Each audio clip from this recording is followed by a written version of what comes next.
قال رسول اللہ صلی اللہ تعالی علیہ وسلم کل مولود یولد علی الفطرہ ابواہ یہودانہ او ینصرانہ او یمجسانہ او کما قال علیہ الصلوۃ والسلام۔ حضرت وقار، میرے محترم دوستوں، بزرگوں، ساتھیوں،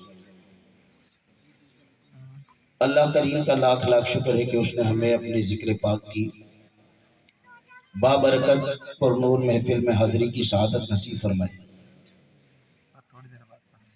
اور میری خوش نصیبی ہے کہ یہ ذکر پاک، یہ محفل پاک تو مولانا نعمان اعظم اتاری صاحب کی جو بچے ہیں ان کی ولادت کے حوالے سے، ان کی سالگرہ کے حوالے سے اس کو منعقد کیا جا رہا ہے۔ اللہ کریم ان کے بچوں، ان کے گھر بار میں، ان کے آل اولاد میں خیر و برکت عطا فرمائے۔ اور چونکہ یہاں گفتگو تو میری جگہ، اس جگہ پر گفتگو تو حضرت علامہ مولانا طاہر اقبال مدنی صاحب کی ہونی تھی، ان کا بیان تھا، وہ تشریف نہ لا سکے، ان کی مصروفیات ہیں، واقعی ان کی بہت مصروفیات ہیں۔ اور میں جب آیا تو میں یہاں دیکھ رہا ہوں کہ یہاں بہت سارے طلباء اور اساتذہ موجود ہیں۔ پہلا یہ میرا تجربہ ہے کہ اساتذہ کے سامنے اور طلباء کے سامنے گفتگو کروں۔ اللہ کریم مجھے احتیاط کے ساتھ گفتگو کرنے کی توفیق عطا فرمائے۔ مسجد کے اندر، عوام کے اندر مجمع چاہے کتنا ہی بڑا ہو، گفتگو کر لینا آسان ہے۔ اگر علماء کرام کے درمیان بیٹھے ہوں تو ایک ایک لفظ سنبھال کر بولنا پڑتا ہے۔ اللہ رب العالمین زبان کی حفاظت کی ہمیں توفیق نصیب فرمائے۔ اپنی گفتگو کا باقاعدہ آغاز نبی کریم علیہ السلام کی آپ پر درود کی فضیلت کے ذریعے کروں گا۔ نبی کریم علیہ السلام نے ارشاد فرمایا، من صلی علیہ صلاۃ واحدۃ صلی اللہ علیہ وسلم، کہ جس نے مجھ پر ایک درود پاک پڑھا، اللہ پاک اس پر 10 رحمت نازل فرمائے گا۔ پھر فرمایا، ومن صلی علیہ عشرا صلی اللہ علیہ مئۃ، فرمایا جس نے مجھ پر 10 مرتبہ درود پڑھا، اللہ پاک اس پر 100 رحمت نازل فرمائے گا۔ اس کے بعد ارشاد فرمایا، ومن صلی علیہ مئۃ صلی اللہ علیہ الفا، جس نے مجھ پر 100 مرتبہ درود پڑھا، اللہ پاک اس پر 1000 رحمتیں نازل فرمائے گا۔ اور جو 1000 مرتبہ درود پاک پڑھے، آقا فرماتے ہیں ومن صلی علیہ الفا، جو مجھ پر 1000 مرتبہ درود پاک پڑھے گا، آقا فرماتے ہیں زاحمت کتفہ کتفی علی باب الجنہ، جب جنت کے اندر جا رہا ہوگا تو اس کا کاندھا میرے کاندھوں سے مس کھا رہا ہو۔ تو ایک مرتبہ مجلس کی مناسبت سے، مجلس کی زینت کے لیے نبی کریم علیہ السلام پر مل کر درود پاک پڑھ لیجیے۔ الصلاۃ والسلام علیک یا رسول اللہ، الصلاۃ والسلام علیک یا حبیب اللہ، الصلاۃ والسلام علیک یا نبی اللہ، وعلى آلك وأصحابك يا نور اللہ۔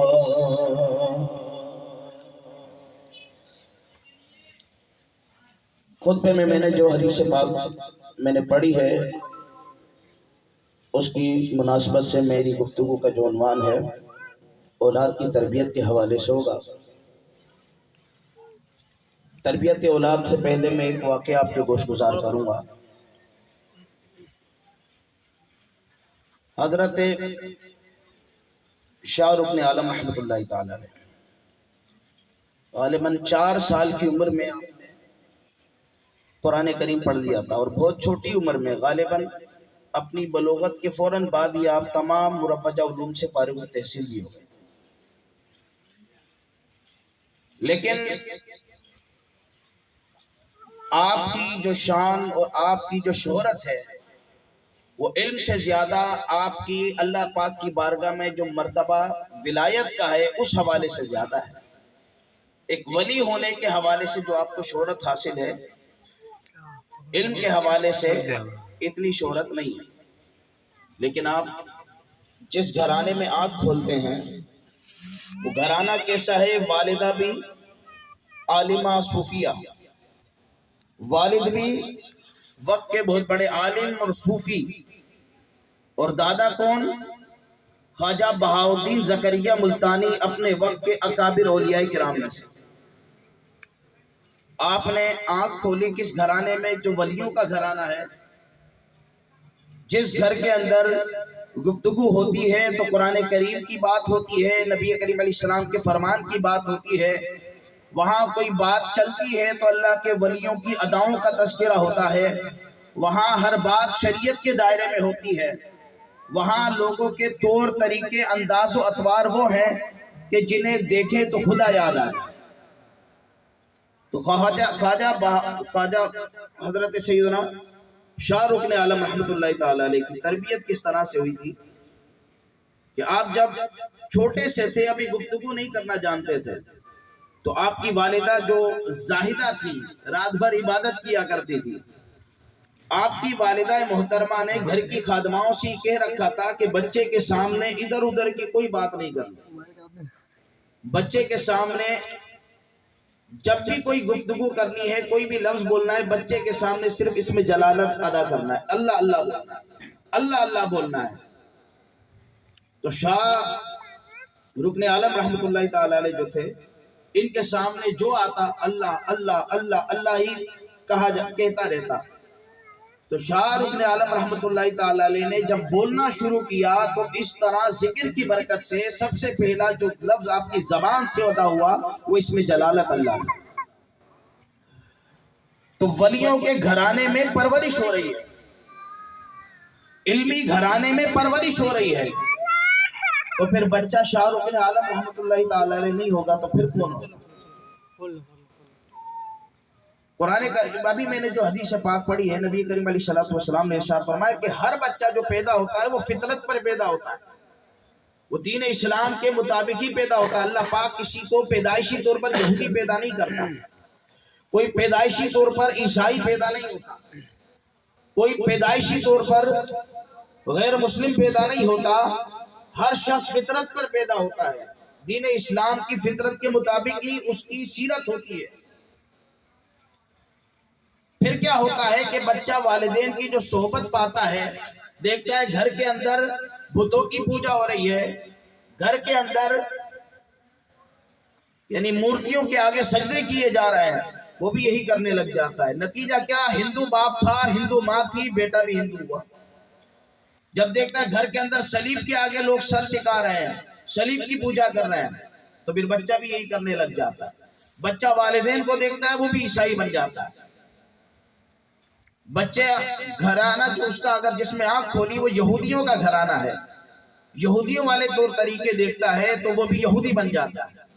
وہ پیدا یہودی نہیں ہوا تھا، وہ پیدا عیسائی نہیں ہوا تھا، وہ پیدا مشرک نہیں ہوا تھا، وہ پیدا مجوسی نہیں ہوا تھا۔ جب وہ پیدا ہوا تھا وہ فطرت پر پیدا ہوا تھا۔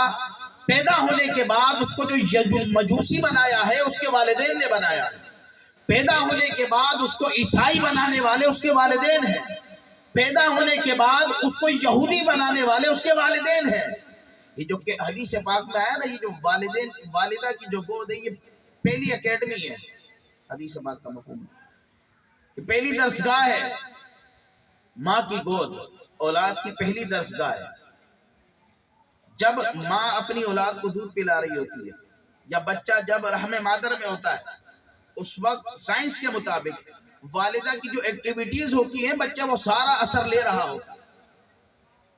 ماں اگر فلموں کی شوقین ہے، وہ فلمیں دیکھ رہی ہے، یہ اثر بچوں میں بھی آئے گا، بچہ بھی فلموں کا شوقین بنے گا۔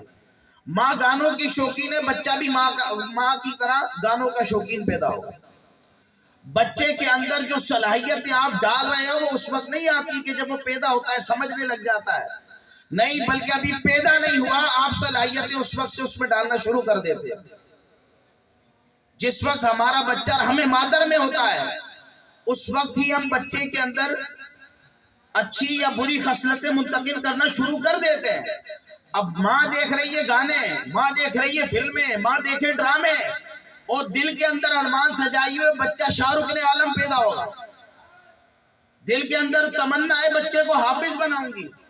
جب بچہ، یہی بچہ جس کو گود میں دودھ پلاتے ہوئے فلمیں دیکھ رہی تھی ماں، جب وہ گود میں دودھ پلاتے ہوئے رحم مادر کے اندر بچہ ہوتے ہوئے جب وہ ڈرامے دیکھ رہی تھی اور جب وہ فحش مناظر دیکھ رہی تھی، جب وہ بال کھول کر وہ بے پردہ بیٹھ کر اپنے بچے کو تربیت کر رہی تھی، جب دودھ پلا رہی تھی یا اس کے رحم مادر میں تھا، تو بچے کے اندر جو چیزیں منتقل کر دی۔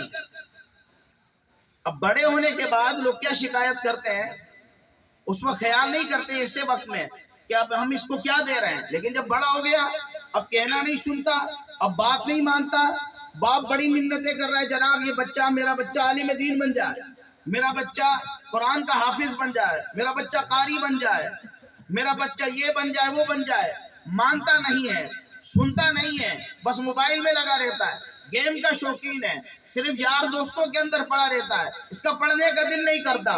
ذرا اس وقت والدین کو سوچنا چاہیے کہ آج بچے کو کتابیں پڑھنے کا شوق نہیں ہے، تم یہ بتاؤ جب بچہ ابتدائی مرحلے میں تھا، جب رحم مادر میں تھا، جب وہ دودھ پی رہا تھا، تم اس میں منتقل کیا کر رہے تھے؟ تم نے اس وقت تلاوت قرآن کا شوق منتقل نہیں کیا، اب شکوہ کرتے ہو بچہ قرآن کی تلاوت نہیں کرتا۔ اس وقت تم نے جب وہ رحم مادر میں تھا، جب اس کو تم نے قرآن کریم کی بجائے، قرآن کریم پڑھنے کے بجائے تم نے اس کو فلمیں ڈرامے دکھا دیے، اب کیسے توقع کرتے ہو کہ اس کے اندر شوق قرآن پاک پڑھنے کا پیدا ہو جائے؟ اب کیسے شوق پیدا کرنا چاہتے ہیں؟ سوچنا چاہیے۔ بہت سارے والدین بہت زیادہ کوششیں کرتے ہیں، اساتذہ کے پاس شکایتیں بھی لاتے ہیں، یہ مانتا نہیں ہے، سنتا نہیں ہے، پڑھتا نہیں ہے، سختی کیجیے۔ اب سختی کا کیا فائدہ ہے؟ اس کی سیرت کے اندر کیا آ گیا؟ جب بچہ، یہ تو چھوٹا سا تھا نا، ابھی ماں کی گود تھی، اس وقت تربیت نہیں ہوئی، اس وقت ماں نے اپنے اندر قرآن کا شوق پیدا نہیں کیا، اس وقت ماں نے کتابوں کا مطالعہ نہیں کیا۔ اور یاد رکھیے کہ بڑی شاطر قوم یہودی، بڑے شاطر ہیں، ان کے ہاں جب کوئی خاتون حاملہ ہوتی ہے تو یہ اس کے سامنے کوئی ناپسندیدہ چہرہ بھی نہیں آنے دیتے، یہ پوری دنیا کو سگریٹ پلاتے ہیں، اور جس گھر کے اندر حاملہ خاتون ہو اس گھر کے اندر مہمان کو بھی سگریٹ پینا الاؤ نہیں کرتے۔ ہمارے گھروں میں بھی اگر کوئی سگریٹ نہیں پیتا لیکن مہمان آ کر پی لے نا تو ہم پھر بھی مربتاً خاموش رہ لیتے ہیں، کیا ہے مہمان ہے، کیا بولے اسے۔ وہ یہودی یہ اس مربت کا بھی لحاظ نہیں کرتے، وہ لوگ یہ نہیں چاہتے کہ معاشرے کے اندر بس بھیڑ لگا دو، وہ لوگ کوئی بچہ جب پیدا ہوتا ہے تو وہ چاہتے ہیں کہ معاشرے کا ایک بہت بڑا کردار پیدا کر دیں، معاشرے کے اندر جو اس کا بڑا نام ہو، جو ہماری کمیونٹی کو اور زیادہ مضبوط کرے، اس کے خوراک کا ہر طرح سے خیال رکھا جاتا ہے والدہ کا۔ اور اس کو اس وقت جب بچہ رحم مادر میں ہوتا ہے اس وقت پرائمری کی چیزیں پڑھانا شروع کر دی جاتی ہیں، اسے میتھمیٹکس کے کوئسچن حل کروانے شروع کر دیے جاتے ہیں، اس وقت سے یہ تربیت اس کی پڑھائی کے ذہن سازی اس وقت شروع کر دی جاتی ہے جب بچہ رحم مادر میں ہوتا ہے۔ ہمیں تو بچے کو پڑھانا کب ہے، یہ اس وقت ہوش آتا ہے جب بچہ بولنے لگ جاتا ہے، چار لوگ آ کر تانے دیتے ہیں بچے کو اب تک اسکول میں داخل نہیں کروایا، پھر یاد آتا ہے ارے بچے کو تو پڑھوانا بھی ہے، پھر ہمیں یاد آتا ہے۔ انہیں یہ اس وقت سے یاد رہتا ہے جب بچے کی وہ پلاننگ کرتا ہے کہ بچہ اب دنیا میں آنے والا ہے تو اس کے اندر شوق ہونا چاہیے۔ اب جب وہ بچہ آ گیا تو وہ تمام احادیث میں جو ہمیں جو بتایا گیا نا کہ اپنے بچے کو گھڑ سواری سکھاؤ، تیر اندازی سکھاؤ، یہ تمام تیراکی سکھانے کا حدیث پاک میں آیا ہے، یہ چیزیں اپنے بچوں کو سکھاتے ہیں وہ چھوٹے پن کے اندر۔ جب بچہ اس چھوٹے پن کے اندر یہ تمام چیزیں سیکھ لیتا ہے تو ان کھیلوں سے اس میں قائدانہ صلاحیتیں پیدا ہوتی ہیں. یہ ایک عرصے سے کرتے آ رہے ہیں. اور آج آپ دیکھ لیجئے یہودیوں کو کس مقام پر پہنچے ہوئے. دنیا کے اندر جتنی بھی دولت ہے، پہلے بڑے سونے کے سکے ہوتے تھے، چاندی کے سکے ہوا کرتے تھے. آج کہاں ہیں؟ کس کے پاس ہیں؟ آج نوٹ پر ایک عبارت آپ کو ملے گی، حامل اعضا کو مطالبے پر ادا کرے گا. کون ادا کرے گا، کیا ادا کرے گا، کسی کو پتہ نہیں چلتا. ہاں، بس حامل اعضا کو مطالبے پر ادا کرے گا. اسٹیٹ بینک ادا کرے گا. اور جو یہ نوٹ کا حامل ہے، اٹھانے یعنی اس نوٹ کا جو بھی مالک ہے، اس کو یہ اسٹیٹ بینک اتنی مالیت کا سونا جو اس کی ملکیت میں وہ دے گا. وہ سونا کہاں گیا؟ یہ جو نوٹ ہے نا، یہ سونے کی پرچیاں ہیں. یہ چاندی کے جو درہم تھے نا، ان کی جگہ ان نوٹوں نے لیے. یہ درہم جمع کروائے گئے، سونا اور چاندی جمع کروایا گیا، اس کی جگہ یہ نوٹ آ گئے. یہ ہمیں کاغذ کی جعلی کرنسی پکڑائی کس نے؟ یہودی نے. بینکاری نظام کس نے متعارف کروایا؟ ان یہودیوں نے. دنیا کے اندر بڑی بڑی جنگیں کنہوں نے کروائی؟ ان یہودیوں نے. ان کو دیکھو، اپنے آپ کو سروائیو کرنے کے لیے یہ کتنی محنت کر رہے ہیں، کتنی کوششیں کر رہے ہیں، کتنا دماغ لگا رہے ہیں. اور پھر یہ دیکھیے، دنیا کے اندر جتنی بھی دولت ہے نا، جو سونا چاندی کی صورت میں اصل تھی، وہ سارا اسٹیٹ بینک کے ذریعے فیڈرل ریزرو میں چلا گیا. امریکہ یہودیوں کے ملکیت میں چلا گیا. دنیا کی تقریباً 75 سے 80%، میں محتاط انداز شمارے کے مطابق کہہ رہا ہوں، اس سے زیادہ میں نے پرسنٹیج سنی ہے، تقریباً 80% جو دولت ہے اس کی ملکیت یہودیوں کے پاس ہے. پوری دنیا کو چونا لگایا ان لوگوں نے، اتنا دماغ، پوری دنیا کو چونا لگا دیا انہوں نے.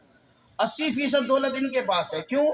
دنیا کے اندر جتنی ملٹی نیشنل کمپنیاں جتنی بھی ہے، ان کی اکثریت وہ یہودیوں کے پاس ہے. جو جن کے پاس پوری دنیا کی دولت ہے، وہ اکثر یہودیوں کے پاس ہے. تو یہودی اتنے زیادہ طاقتور کیسے ہوئے؟ اتنا دماغ کہاں سے آ گیا ان کے پاس؟ انہوں نے محنت کی اس کے پیچھے. ایک جو یہودی پیدا کیا ہے نا، اس کے پیچھے انہوں نے محنت کی ہے.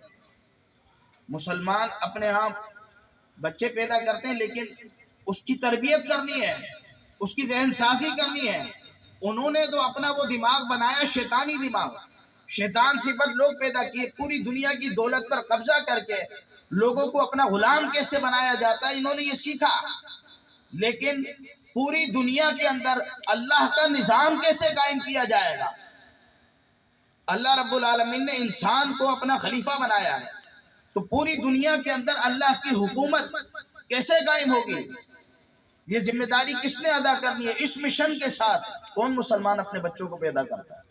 کون ان بچوں کی تربیت اس انداز پر کرتا ہے کہ ہم نے بچے کو پیدا کرنا ہے ایسا بچہ ہو جو آگے کچھ کر کے جائے، جو ایک اینٹ لگا کر چلا جائے، جو اس دین کی تعمیر و ترقی کے اندر اپنا کوئی کردار ادا کر کے چلا جائے. اس ذہن کے ساتھ کون کرتا ہے؟ ہوتا کیا ہے، جیسا میں نے حدیث پاک میں پڑھا کہ ابواہو، اس کے جو والدین ہوتے ہیں بچے کے، وہ اس کو مجوسی بنا دیتے ہیں، نصرانی بنا دیتے ہیں، یا یہودی بنا دیتے ہیں.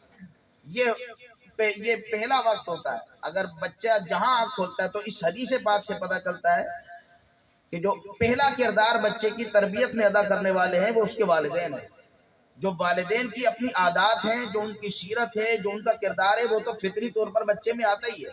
لیکن ان کے جو ماحول انہوں نے گھر میں بنایا ہوتا ہے، چاہے وہ یہودیت کا ہو، نصرانیت کا ہو، مجوسیت کا ہو، وہ جو ماحول بنایا ہوتا ہے اس کا بھی اثر اس بچے کے اندر آتا ہے، اور بچہ اس ماحول کے اثرات کو قبول کر لیتا ہے. تو بچوں کے اندر اچھی صفات پیدا ہوں، کوالٹیز پیدا ہوں، اور وہ دین متین کے مطابق زندگی گزارنے میں اپنے آپ کو کمفرٹیبل محسوس کریں، آر محسوس نہ کریں، اس کے اندر مشقت محسوس نہ کریں. اس کے لیے ہمیں گھر کے اندر اپنے ماحول کو بنانا چاہیے. گھر کے اندر ماحول کو بنانا ہوگا. بعد میں آ کر شکوے شکایت کرنے کا کوئی فائدہ نہیں ہے، بعد میں رونے دھونے کا کوئی فائدہ نہیں ہے. جب بچے کی عمر 4 سے لے کر 8 سال تک ہوتی ہے، 8 سال 10 سال، یہ وہ وقت ہوتا ہے کہ جب بچہ والدین کی بہت زیادہ توجہ مانگ رہا ہوتا ہے. تو ایسے وقت کے اندر ڈانٹ پھٹکار کر دینا اور بچوں کے سوالات کا معقول جواب نہ دینا، بچوں کے ذہنوں کے اندر ایسے وقت کے اندر برائیاں، نیگیٹیوٹی پیدا کر دینا، یہ اس وقت بچے کو آپ بچے کو جو اس وقت دور کر دیں گے تو اس وقت کیا ہوگا کہ پھر بچہ دور ہو جائے گا. پھر کیا ہوتا ہے جب بچہ 14 سال کی عمر کا ہوتا ہے نا تو پھر اس کے بعد والدین شکایت کرتے ہیں کہ جی بچہ بیٹھتا نہیں ہے پاس. جب وہ بیٹھ رہا تھا، جب اس کے پاس بیٹھنے کی عمر تھی، اس وقت دور کر دیا. اور جب وہ جوان ہو رہا ہے اور تم چاہتے ہو کہ ہمارے پاس بھی بیٹھا کرے، اب وہ کہاں سے آ کر بیٹھے؟ اب اس کے دوست ہیں، اب اس کے آگے ایک اپنی لائف ہے. اب بلوغت کے بعد سے یعنی 15-16 سال کی جو عمر ہے، اس سے لے کر 20 سال تک کی جو عمر ہوتی ہے، یہ وہ وقت ہوتا ہے کہ جو اس وقت بندہ جو نظریات اپناتا ہے، اس وقت جو عقیدے اپناتا ہے، وہ اس کی پوری زندگی پر اثر انداز ہوتا ہے. اگر بنیادیں والدین اچھی و مضبوط ڈال دیں، اس کے بعد آگے مسئلہ نہیں ہوگا. بس آخری میں ایک واقعہ گوش گزار کروں گا تربیت اولاد کے حوالے سے، انشاءاللہ پھر گفتگو کی اجازت چاہوں گا. حضرت سیدنا فرخ رحمۃ اللہ تعالی علیہ مجاہد تھے اور اسلام کی خاطر آپ نے زندگی کا بڑا عرصہ اپنے جنگوں میں لگا دیا.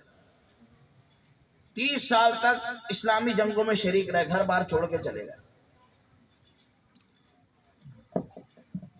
آپ اپنی زوجہ کے پاس کچھ سونا رکھوا کر، اچھی خاصی تعداد میں سونا رکھوا کر جنگ پہ چلے گئے اور 30 سال کے بعد آئے. اب 30 سال کے بعد آئے نا، دروازہ جب نوک کیا آپ نے اپنے نیزے سے، تو کسی نے جو دروازہ کھولا، ایک نوجوان نکلا. اب ان کو بڑا تیش آیا، لو میرا گھر، میری بیوی اور کوئی نوجوان یہاں میرے گھر میں، بڑا تیش آیا انہیں. اور انہوں نے کہا، پہلے تو اس نے دیکھا لڑکے نے کہ یہ جو شخص ہے کتنی بدتمیزی سے آیا ہے، ایسا لگ رہا ہے اس کی گھر کا مالک ہو، کس انداز سے اس نے نوک کیا ہے. تو انہوں نے کہا کہ کون ہو تم اور اس طرح کیوں دروازہ کھٹکھٹایا؟ اس نے کہا مجھے چھوڑو، تم بتاؤ تم کون ہو، تم کیسے کسی نامحرم کے گھر میں رہ سکتے ہو؟ اس نے کہا کون نامحرم؟ یا میں اپنی والدہ کے ساتھ رہتا ہوں، تم کون ہوتے یہ بات کہنے والے؟ اب شور بڑا، جھگڑا بڑا. اندر سے خاتون سن رہی تھی، وہ دروازے پر آئی اور انہوں نے دیکھا کہ یہ باپ بیٹے مل رہے ہیں اور اس حال میں مل رہے ہیں. یعنی وہ جب چلے گئے تھے تو یہ ان کی جو زوجہ تھی وہ حاملہ تھی، ان کو وہ چلے گئے تھے. اور جب یہ چلے گئے جنگ پر حضرت فروخ، تو پھر بعد میں یہ حضرت ربیعہ پیدا ہوئے، ربیعۃ الرائے جنہیں کہا جاتا ہے، یہ پیدا ہوئے. اب ان کو یہ جوان ہو گئے تھے، انہوں نے اپنے والد کو دیکھا نہیں تھا. اب جب ملاقات ہوئی تو اس انداز سے ملاقات ہوئی، تو پھر آپس میں جھگڑا ہونے لگا کہ تم میرے گھر میں کیسے؟ وہ کہتے تم میرے گھر میں کیسے؟ وہ کہتا ہے یہ میری بیوی کا گھر ہے، وہ کہتا ہے یہ میری ماں کا گھر ہے. اب کیا ہوا؟ والدہ نے آ کر فیصلہ کروایا، جھگڑنے کی کوئی بات نہیں ہے بیٹا، یہ تمہارے والد ہیں فرخ، اور فرخ یہ تمہارا بیٹا ہے ربیعہ. اب جب انہوں نے دیکھا تو یہ دونوں آپس میں گلے ملے اور معاملہ ختم ہو گیا، گھر میں آ گئے، بات چیت ہونے لگی، تعارف ہوا. لیکن ابھی اچھی طرح سے تعارف نہیں ہوا تھا، پہلی ملاقات اس طرح سے ہوئی تھی تھوڑی افراتفری والی، ابھی اچھی طریقے سے تعارف نہیں ہوا تھا کہ یہ ربیعہ کرتے کیا ہے. اب ظہر کی نماز کا وقت ہوا، حضرت ربیعہ تو پہلے سے ہی چلے گئے تھے، بعد میں حضرت فرخ گئے، نماز پڑھی. نماز کے بعد دیکھا کہ پیچھے ایک درس کا حلقہ لگا ہے اور اپنے وقت کے جو بڑے بڑے ائمہ ہیں وہ بھی وہاں اس درس میں بیٹھے ہیں. اور ایک خوبرو نوجوان سر پر عظیم دستار سجا ہے، جیسے ایک بہت بڑا استاد العلماء ہوتا ہے، شیخ الحدیث ہوتا ہے، اس دور کے مطابق وہ اپنے شیخ الحدیث والی شان بان سے وہاں درس دے رہا ہے. بڑا اچھا لگا، کتنا اچھا نوجوان ہے، اور کتنے بڑے بڑے لوگ، جس میں امام مالک جیسے لوگ بھی بیٹھے ہوئے تھے. تو اتنے بڑے بڑے لوگ وہاں پر اس کا درس سننے کے لیے آئے ہیں. بڑا خوش ہوا، دیکھا کہ یہ تو بڑا اچھا ماحول بنا ہوا ہے، لیکن پہچانے نہیں کہ یہ درس دینے والا ان کا اپنا بیٹا حضرت ربیعہ ہے. انہوں نے کسی سے پوچھا کہ یہ کون ہے؟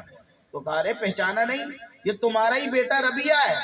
اب تو سینہ ان کا چوڑا ہو گیا، کہا واہ، میرا بیٹا اتنا بڑا عالم، میرا بیٹا اتنا بڑا شیخ الحدیث کہ اس کی مجلس کے اندر آنے والے خود اتنے بڑے بڑے علماء. بہت خوش ہوئے کہ واہ، اس کی ماں نے کیا تربیت کی ہے. میں موجود نہیں تھا، میری غیر موجودگی کے اندر اس کی ماں نے اتنی اچھی تربیت کی ہے کہ میرا سینہ خوشی سے پھول گیا. اب خوشی خوشی گھر آئے، اور گھر آنے کے بعد ان کو تعریف کرنے لگے کہ تم نے میرے بیٹے کی بڑی اچھی خدمت کی. اور پھر اس کے بعد کچھ گفتگو کے بعد کہنے لگے وہ میں نے تمہارے پاس کچھ سونا رکھوایا تھا، کچھ سونا رکھوایا تھا، وہ سونا کیا ہے؟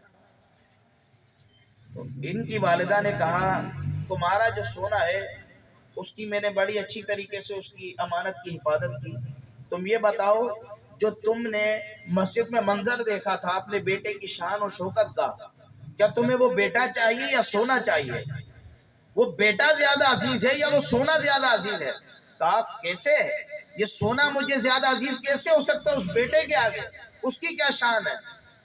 تو وہ کہنے لگی کہ سنو وہ جو تم سونا رکھوا کر گئے تھے وہ سارا کا سارا سونا میں نے اپنے ذاتی خواہشات پر خرچ نہیں کیا، بلکہ وہ سارا کا سارا مال میں نے تمہارے اس بیٹے کی تربیت پر خرچ کیا۔ جو تم دیکھ رہے ہو نا مسجد کے اندر اس کی شان و شوکت کا ایک منظر جو تم نے دیکھا ہے وہ اسی سونے سے میں نے جو اس کی تربیت کی ہے اس کی وجہ سے۔ تو اس پر وہ خوش ہونے لگے اور کہنے لگے کہ تم نے حق ادا کر دیا جو میں نے تمہیں مال دیا تھا۔ تو عرض کرنے کا مقصد یہ ہے کہ کوئی بچہ، کوئی والدہ یہ سمجھ لی کہ بیٹا والد باہر گئے ہیں میں بیٹے کی تربیت کیسے کروں، تو ان کو سیکھنا چاہیے حضرت ربیعۃ الرائے کی والدہ کے کہ وہ بھی اکیلی تھی، ایک بیٹا تھا، تربیت کس طرح کی کہ وقت کا امام بنا دیا، ایسا امام کہ بڑے بڑے ائمہ ان کے درس کے اندر ان کے شاگرد بنے ہوئے ہیں، ان کے درس میں بیٹھے ہوئے ہیں۔ تو یہ اگر والدین سنجیدہ ہوں تو ان کو چاہیے کہ جو بچوں کو بنانا چاہتے ہیں، بچوں سے جو اچھی امیدیں رکھتے ہیں اس کے مطابق اپنے آپ کو تبدیل کریں۔ ہم اپنے آپ کو تبدیل کریں گے، اپنے گھر کے ماحول کو تبدیل کریں گے تو انشاءاللہ تبارک و تعالی یہ برکتیں ہمیں بھی نصیب ہوں گی، اور انشاءاللہ تعالی جو ہم چاہتے ہیں کہ ہماری اولاد نیک بنے، پارسا بنے، کہ ہم قبر میں جائیں تو قبر میں جانے کے بعد اس کے برے اعمال ہمارے سامنے نہ آ رہے ہوں، بلکہ قبر میں جانے کے بعد ہمیں خوشخبریاں مل رہی ہوں کہ تمہارا بیٹا تمہاری غیر موجودگی کے اندر فلاں نیک کام کر رہا ہے، فلاں اچھا کام کر رہا ہے، قبر کے اندر جانے کے بعد بھی بیٹا سکون پہنچا رہا ہو۔ اللہ رب العالمین ہمیں ایسی اولاد نصیب فرمائے۔ اللہ پاک جو کچھ ہم نے سنا اسے یاد رکھنے، عمل کرنے، آگے پہنچانے کی، اس پر اس کی کے مطابق اپنی زندگی گزارنے، اولاد کی تربیت کرنے کی توفیق عطا فرمائے۔ آمین بجاہ النبی الامین صلی اللہ تعالی علیہ وسلم، وآخر دعوانا الحمدللہ۔